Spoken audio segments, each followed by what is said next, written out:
나는 이것이 삶을 사는 방식에 반드시 통합해야 할 대단히 중요한 통찰이라고 주장하고 싶다.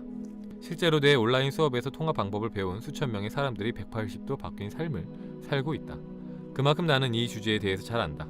실존적 변태 수업에서 가르치는 명상과 사고방식은 그들에게 기적을 가져다 주었고, 당신은 이 책에서 나오는 그들의 경험담과 빠른 성공 스토리를 읽어나가면서 그들의 문제가 본인의 것과 매우 유사하다는 것을 느낄 것이다.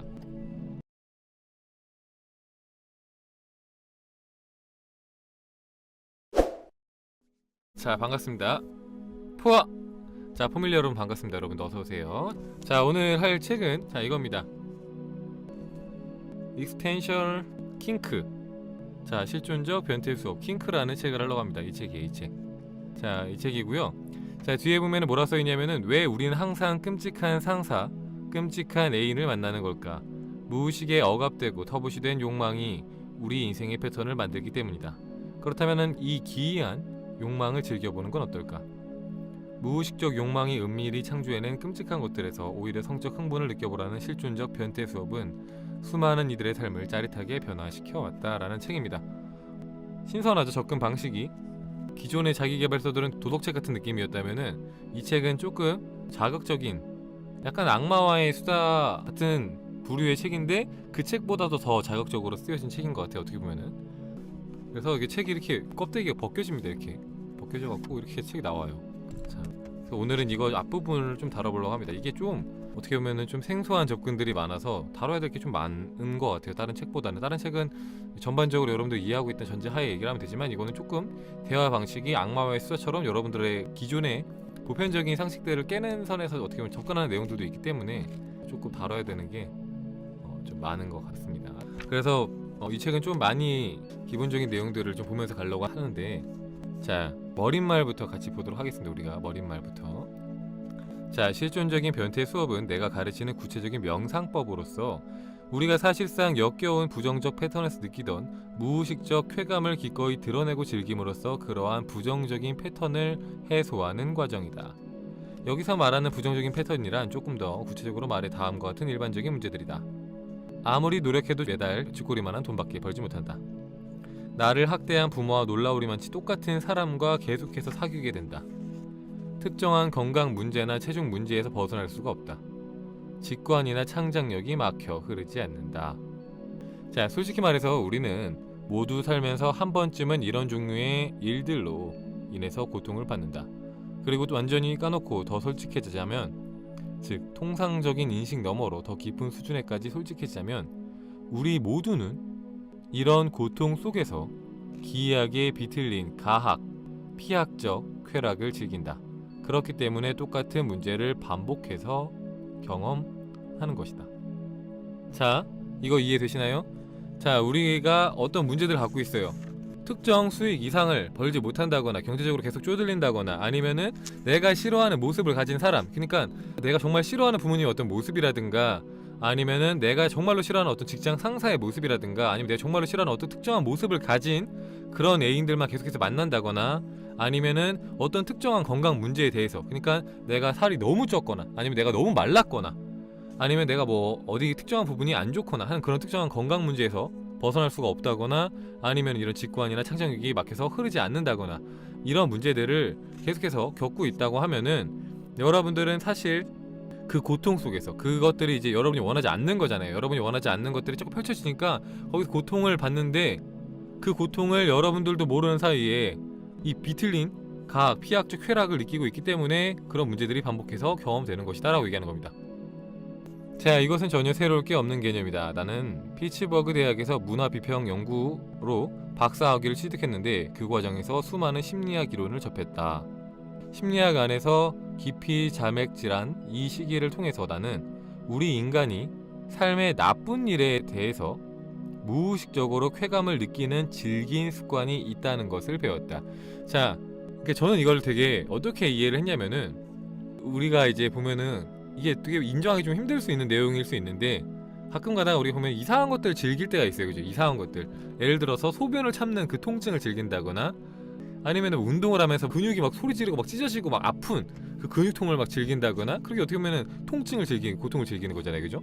근데 그런 것뿐만이 아니라 뭐 내가 살이 쪄 있는 걸 즐긴다거나 내가 마른 걸 즐긴다거나 그러니까 마른 것에서 오는 고통, 뭐 살찐 것에서 오는 고통, 뭐 이런 것들을 즐기는 그런 이제 습관들이 있다는 거죠. 우리가 알지 못하는 그런 습관들이 있다. 뭐 그렇잖아요. 대변 같은 경우에도 그냥 이렇게 화장실 가고 싶으면 바로 가면 되는데 굳이 안 가고 참고 막 참다가 참을 수 없을 때 가는 그런 이제 변태적인 그런 일들이 있지 않나요, 여러분들? 저만 죄송합니다. 네. 어쨌든 간에 이제 그게 안 좋은 걸 알면서도 우리가 가끔씩 뭔가 이렇게 하는 그런 이제 행동들이 있는데 어쨌든 그런 얘기를 하는 겁니다. 심리학 공부를 해봤더니 그런 이제 무의식적으로 그런 나쁜 일에 대해서 쾌감을 즐기는 그런 습관들이 있다. 예를 들어서 그런 것도 있잖아요. 아픈 걸 즐기는 사람들도 있어요. 아픈 거. 왜냐? 내가 아프면은 누군가로부터 보살핌을 받거든요. 관심을 받거든요. 누군가가 나를 배려해 주거든요. 내가 아프면은. 그렇기 때문에 아픈 것을 무의식적으로 즐기는 사람들이 있습니다. 아, 나는 왜 맨날 아프지? 너 아픈 게 너무 싫어라고 말은 하지만 무의식적으로 즐기는 경우들이 있습니다. 아니면 내가 왜 나는 항상 돈이 없어, 돈 때문에 힘들어 죽겠어 라고 말을 하면 누군가가 나를 걱정해주고 배려해주고 챙겨주고 뭐 혹은 누군가가 나를 나 대신해서 돈을 써주고 막 이런 것들이 있기 때문에 뭐 즐기는 경우도 있고, 그죠? 그러니까 그런 상황들을 나도 모르게 무의식적으로 즐기는 그런 경우들 있잖아요. 뭐 매운 것도 마찬가지고, 뭐 매운 거 좋아하는 사람들 많죠. 뭐 변태적인 거라고 하기 좀 그럴 수 있지만 어떻게 보면 통증이잖아요. 혀는 사실은 이 매운맛을 못 느낀다고 하죠. 매운맛이라는 것은 사실 통각이다, 아픔이라는 거죠. 통증을 즐기는 거잖아요. 근데 이 정도 아프면 별로야, 더 아픈 게 좋겠어, 더 아프면 좋겠어 하면서 점점점 큰 통증, 그래서 나중에는 막 내 몸이 다 망가지면서도 매운 걸 계속해서 찾는 그런 것들도 어떻게 보면 변태적인 성향이라고 할 수 있는 거잖아요, 그죠? 그런 거라고 생각하면 조금 이해하기가 쉬울 수 있을 것 같아요. 자, 삶의 나쁜 일에서 무의식적인 즐거움을 누리는 한 우리는 바로 그 나쁜 일을 끊임없이 추구할 것이고 자신이 그러고 있다는 자각조차 없이 똑같은 일을 하염없이 되풀이할 것이다. 나는 이 사실을 체험으로써 배웠다. 내 심리적 피약증을 받아들임으로써 내 어두운 그림자를 알아차리고 그 힘을 이용함으로써 그리고 마침내 그 역겨운 것들에게서 내가 무언가 놀라운 일을 해낼 수 있다는 진짜 쾌락을 얻어냄으로써 말이다. 나는 좋은 나와 나쁜 나를 완벽하게 통합하여 전인이 될 수 있었다. 치유가 된 것이다. 이 통찰을 내 인생에 직접 적용하면서 나는 10년 넘게 나를 괴롭혀왔던 가난, 질 나쁜 관계의 패턴, 건강 및 창작력 문제가 빠른 속도로 사라진다는 사실을 알게 되었다. 자, 우리가 오직 좋은 것만을 원하거나 즐긴다고 혹은 좋은 것만을 원해야 한다고 생각하는 경향이 있다. 하지만 나쁜 일에서 은밀한 지복을 느낀다는 사실을 인정하며 괴로워할 필요는 없다. 이것은 그저 일반적인 인간의 본성의 일부일 뿐이다. 우리 모두가 그러하므로 여기에 수치나 비난이 끼어들 필요는 없다. 실제로 수치와 비난을 내려놓을 때 우리는 이러한 즐거움을 의식화할 수 있고 이를 통해 자신을 교묘하게 조종하는 힘을 무력화할 수 있다. 그러니 무섭든 말든 나는 이것이 삶을 사는 방식에 반드시 통합해야 할 대단히 중요한 통찰이라고 주장하고 싶다. 실제로 내 온라인 수업에서 통합 방법을 배운 수천 명의 사람들이 180도 바뀐 삶을 살고 있다. 그만큼 나는 이 주제에 대해서 잘 안다. 실존적 변태 수업에서 가르치는 명상과 사고방식은 그들에게 기적을 가져다 주었고 당신은 이 책에서 나오는 그들의 경험담과 빠른 성공 스토리를 읽어나가면서 그들의 문제가 본인의 것과 매우 유사하다는 것을 느낄 것이다. 다행히 이런 무의식적 쾌락을 의식화하고자 하는 순간, 즉 그것을 의도적으로 음미하고 경험하려는 순간 우리의 패턴은 대대적으로 중단된다. 우리는 내내 추구했던 뒤틀린 은밀한 쾌락을 마침내 수용하게 된다. 또한 우리의 부정적인 패턴을 추동한 욕망을 완전히 알아주고 만족시키게 되며 그 결과 자유롭게 그 욕망을 뛰어넘어 새로운 것을 창조하게 된다.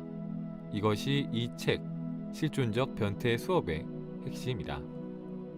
자, 여기서 명심해야 할 사실은 삶의 모든 고난, 빈곤, 인종차별, 성차별, 관계, 건강, 어린 시절 상처로 인한 창작력의 문제 등 어떤 트라우마 등 이 문제들은 개인 한 사람에 의해서 만들어진 것은 단연코 아니라는 점이다. 고통을 원하는 이러한 뒤틀린 은밀한 욕망을 독자적으로 만들어낸 사람은 아무도 없으며 이러한 욕망의 존재 자체 또는 우리가 이러한 욕망을 경험하는 현상을 온전히 홀로 책임져야 하는 사람은 아무도 없다. 세상에는 개인의 영역을 넘어서는 집단 무의식에 속하는 것들도 있다. 예를 들어서 내가 수년간 경험한 빈곤은 나 혼자 창조한 것이 아니다. 의심할 여지 없이 이것은 조직적이고 집단적인 성차별주의와 기업 지배 문제와 관련이 있었다. 하지만 문제는 성차별주의와 기업 지배에 대해 내가 아무리 크게 비판의 소리를 내어도 내가 돈이 없다는 또는 내가 고통스럽고 힘들다는 빼도 박도 못하는 사실은 전혀 바뀌지 않았다. 그뿐이랴 내가 아는 한 그 누구의 상황도 바뀌지 않았다. 내 삶은 나의 실존적 변태성을 들여다보기로 마음먹기 시작하면서부터 비로소 바뀌었다. 내가 경험한 것을 원한 그 무의식적 욕망을 들여다보고 그것을 내 것으로 인정을 하고 온전히 끌어안아주고 주의 상스를 받아들이면서부터 말이다. 그리고 그로 인해서 나는 더욱 창조적이고 행복하고 건강한 사람이 되었고 다른 사람들 역시 그렇게 될 수 있도록 돕는 사람이 되었다. 자, 이게 도입부입니다. 저자는 이 실존적 변태 수업을 통해서 자신의 이제 가난한 삶, 뭐 빈곤한 삶, 뭐 경제적 안정, 그리고 뭐 건강, 그리고 이제 이상한 인간관계 이런 것들을 다 해소할 수 있었다는 거죠. 그런데 여기서 중요한 것은 이제 우리가 겪는 뭐 빈곤이나 인종차별, 뭐 성차별, 관계, 건강, 뭐 어린 시절 뭐 트라우마 이런 것들이 비단 우리의 문제만은 아니라는 거죠. 이런 것들은 대부분이 사실 이제 집단 무의식에서 오는 경우들이 많이 있다. 그러니까 우리가 스스로 나는 왜 이런 것들을 창조했을까? 나는 왜 이런 현실을 선택했을까? 하면서 자책할 필요가 없다라는 거죠. 그냥 그런 것들은 집단적인 무의식에서 오는 경우가 있으니까. 그러니까 예컨대 그런 경우 있잖아요. 쭝카님 어린 아이들은 아무런 나쁜 생각들이 없는데 왜 나쁜 일을 당할까요? 그런 얘기들을 하는데 그런 게 이제 그 아이들의 생각의 힘으로만 창조되는 게 아니라 이 집단 무의식에 어떻게 보면 이제 아이들이 저항할 힘이 없기 때문에 그냥 휩쓸리는 거죠, 그죠? 그런 식으로 받아들이면 될 것 같아요. 그래서 이제 이야기를 하나 읽어드릴 건데 좀 깁니다. 지하세계의 미스터리라는 내용인데 재밌는 내용이라서 그리스 신화 내용입니다. 그래서 좀 읽어드릴게요. 자, 고대 그리스 신화 중에 지하세계의 왕 플루토가 처녀 여신 페르세포네를 납치하고 강간하는 이야기가 있다. 여기서 플루토는 이제 하데스를 말하는 겁니다. 그리스 신화에서. 어쩌면은 이는 당신에게 익숙한 이야기일 수도 있지만 기억을 되살리기 위해 다시 살펴보자면 대략적인 내용은 다음과 같다. 올림포스의 젊은 페르세포네가 어느 화창한 날 들판에서 꽃을 따며 시간을 보내고 있을 때 갑자기 발밑에 땅이 갈라지며 위험천만해 보이는 남성이 나타나 페르세포네를 어둠의 지하 세계로 잡아 끌고 내려간 뒤 그녀를 강간하고 부인으로 삼는다. 그러고는 자신을 영원히 떠나지 못하도록 지하 세계의 음식인 석류의 씨앗을 먹게 만들고 페르세포네는 그렇게 지하 세계의 왕비가 된다. 이것은 납치, 강간, 통제, 폭력, 학대로 점철된 슬프고 끔찍한 이야기이다. 하지만 수천 년간 그리스인들에게 지하 세계는 왕이 있는 곳이 아니었다. 그곳에는 오로지 여왕만이 있었다. 페르세포네의 서사의 원류가 된 신화의 가장 오래된 층을 파보면 그곳에 빛을 파괴하는 여신이 있었다. 힌두 여신 칼리와 비슷하게 페르세포네는 죽음의 여신으로 숭배되었다. 플루토가 등장하기 오래전부터 페르세포네는 홀로 존재했다. 페르세포네는 온전하고 홀로 완성되고 분리되지 않는 자라는 의미에서 처녀 여신이었다. 그녀는 처녀인 동시에 중심 핵심을 뜻하는 코레로 불렸다. 그녀는 만물의 중심이자 핵심이자 정수로 여겨졌다. 플루토와 페르세포네의 강간 이야기는 초기 여신 숭배를 기준으로 수천 년이나 지난 이후에 만들어진 서사이다. 우리는 이것을 어떻게 이해해야 할까? 내가 이해한 바는 다음과 같다. 플루토는 페르세포네 여신의 무의식이다. 코레의 무의식이다.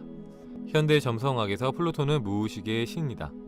이것은 죽음과 공포, 강간과 악마, 파괴와 부의 축적 등을 상징하는 무시무시한 힘이다. 즉, 우리가 평상시에 자아 느낌을 유지하기 위해 습관적으로 동일시를 거부하고 개인적으로 책임지려 하지 않는 이 세상의 모든 끔찍한 일들을 의미한다.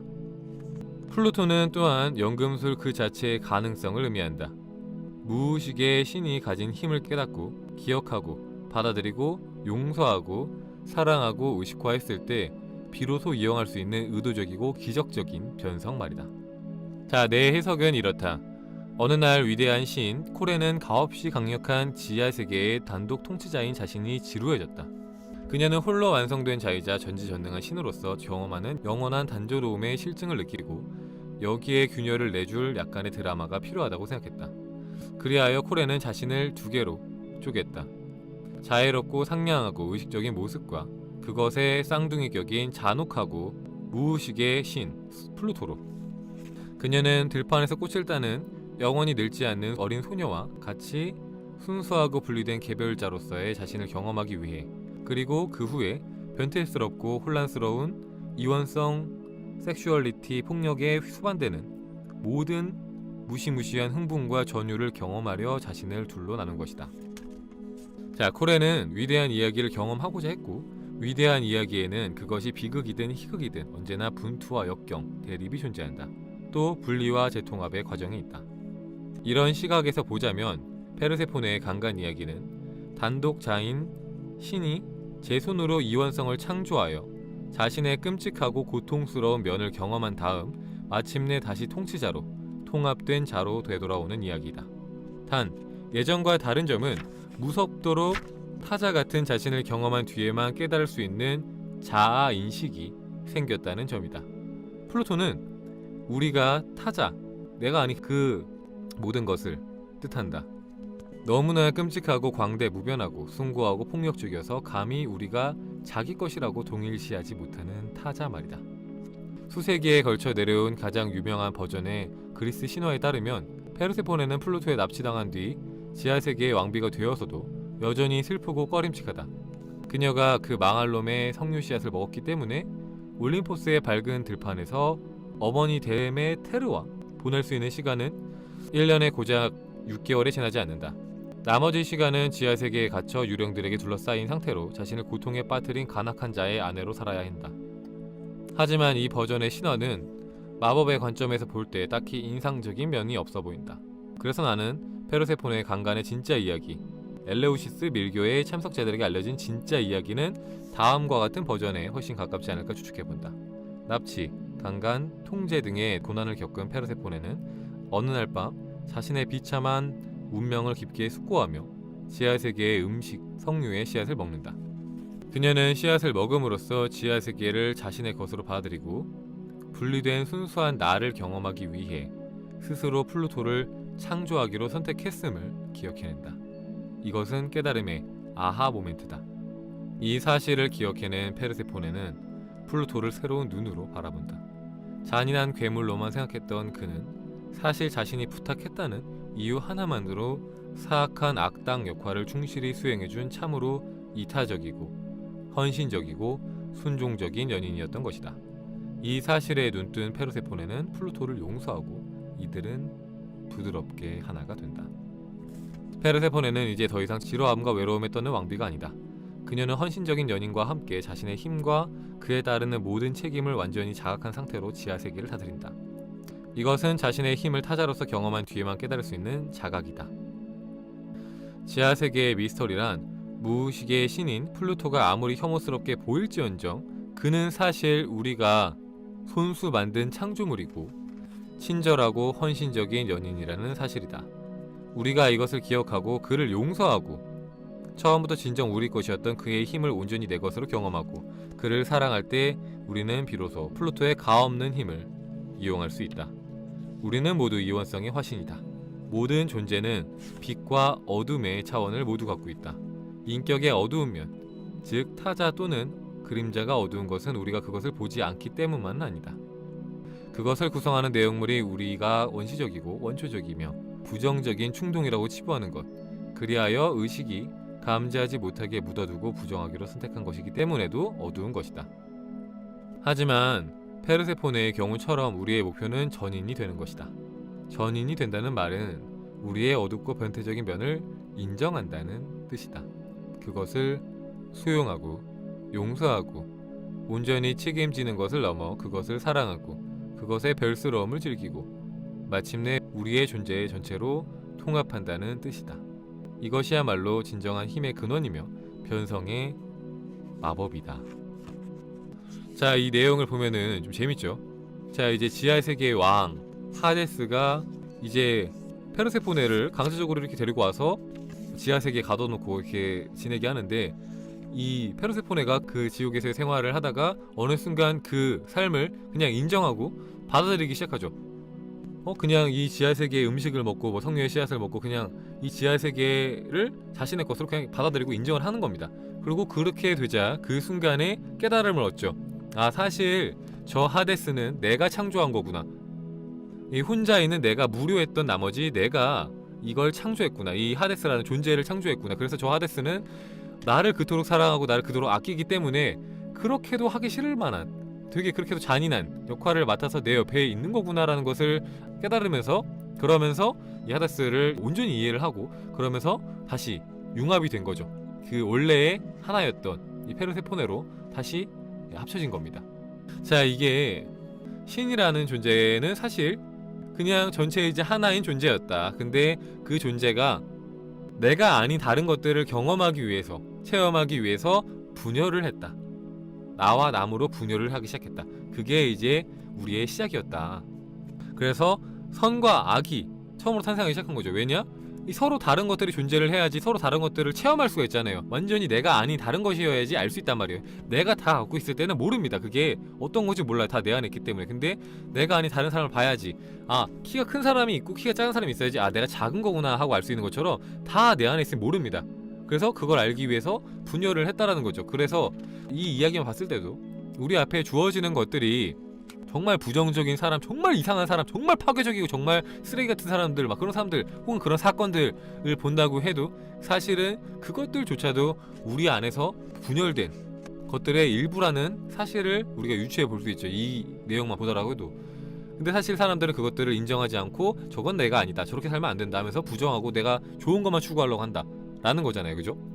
그런데 그것들을 인정했을 때 내가 원래 나를 회복할 수 있고 온전한 나의 힘을 발휘할 수 있다는 겁니다. 저는 이 부분 읽으면서 약간 눈물 나더라고요. 자, 이 부분이 좀 인상 깊었어요. 이거 여기 한 번만 더 읽으면은, 자, 잔인한 괴물로만 생각했던 그는 사실 자신이 부탁했다는 이유 하나만으로 사악한 악당 역할을 충실히 수행해준 참으로 이타적이고 헌신적이고 순종적인 연인이었던 것이다 라는 이 부분이요. 여러분 삶에 한 명쯤은 있지 않나요? 정말로 와, 진짜 저 사람은 어떻게 저렇게 인간의 탈을 쓰고 저렇게 행동할 수 있지? 라는 사람. 그게 뭐 직장 상사가 될 수도 있고, 아니면은 여러분들 그냥 뭐 책에서 봤던 사람, 아니면 뉴스에서 봤던 사람, 진짜 끔찍한 뭐 살인마라든가 이런 사람들이 있을 수 있잖아요. 그런 이제 잔인한 괴물로만 생각했던 사람이 사실은 우리가 부탁했다는 이유 하나만으로 사악한 악당 역할을 충실히 수행해준 참으로 고마운 순종적인 연인이라는 이 부분이 뭔가 되게 감명 깊더라고요. 이런 내용이 많이 나오잖아요. 그죠? 사실 그 어떤 책이었는지 이 책 이름은 기억 안 나지만, 우리를 가장 힘들게 하는 사람은 사실 우리를 가장 사랑하는 사람이라고. 그래서 그 나쁜 역할을 맡아서 우리를 도와주기 위해서, 우리를 영적으로 더 깨어나는 것을 도와주기 위해서 이렇게 온 것이라고 말을 해주는 거죠. 그죠? 그런 내용들이 책이 많은데 그런 내용 중에 일부라고 보시면 됩니다.